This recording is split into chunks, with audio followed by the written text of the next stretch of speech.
मनुष्य कर्म से बड़ा होता है, ना कि जाति से। नरेंद्र नारायण यादव। सांच बराबर तप नहीं, झूठ बराबर पाप। ब्रजेश मुनि महाराज। मीठापुर कबीर साईं मंदिर में भक्ति चेतना के साथ मना संत श्री गुरु रविदास जयंती समारोह। आप देख रहे हैं G19 टीवी। मानवाधिकार क्रांति शुभम कुमार सिंह की खास रिपोर्ट। बिहार की राजधानी पटना के मीठापुर स्थित कबीर पंथी मठ सह कबीर साईं मंदिर परिसर में कबीर मिशन ट्रस्ट के तत्वावधान में संत श्री गुरु रविदास जयंती समारोह भक्ति, आध्यात्मिक चेतना और सामाजिक समरसता के भाव के साथ श्रद्धा पूर्वक मनाया गया।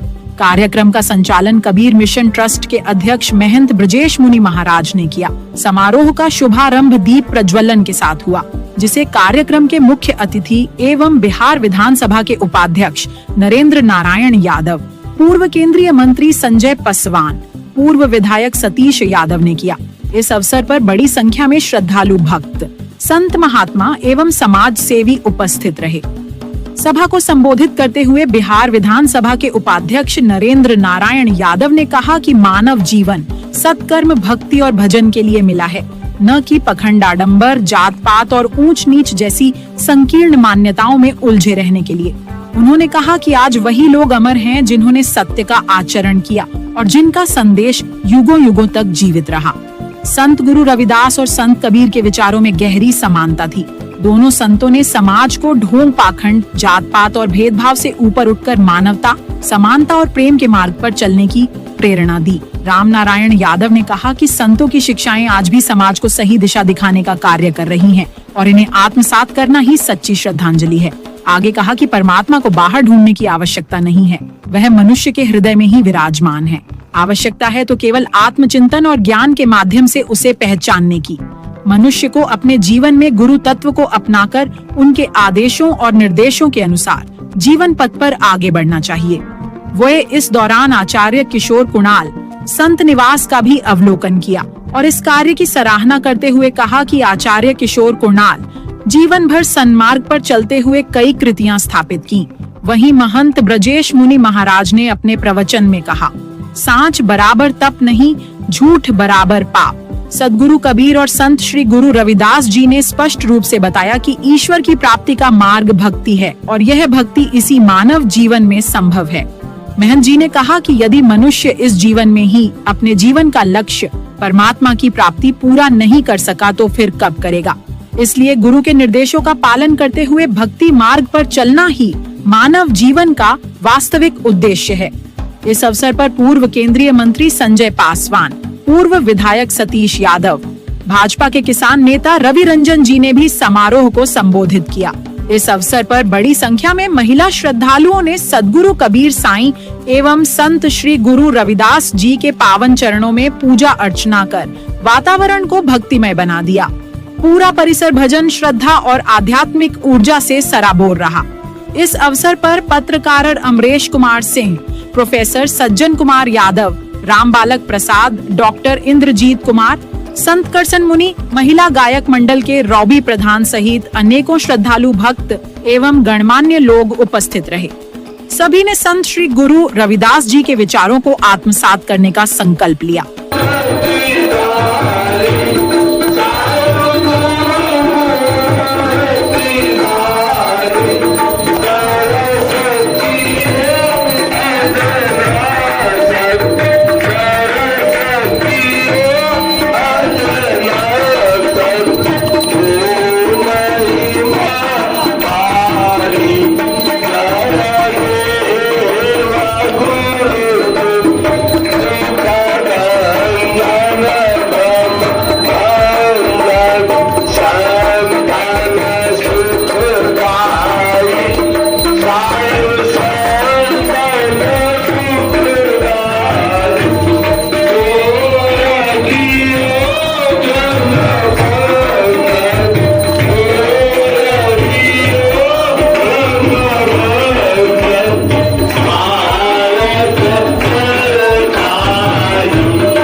आदमी कर्म से बड़ा होता है, जाति से बड़ा नहीं होता। और इस देश के सबसे बड़े समाजवादी चिंतक और विचारक डॉक्टर राम मनोहर लोहिया ने कहा था कि जात से जमात में चलो, अच्छे लोगों की जमात बनाओ।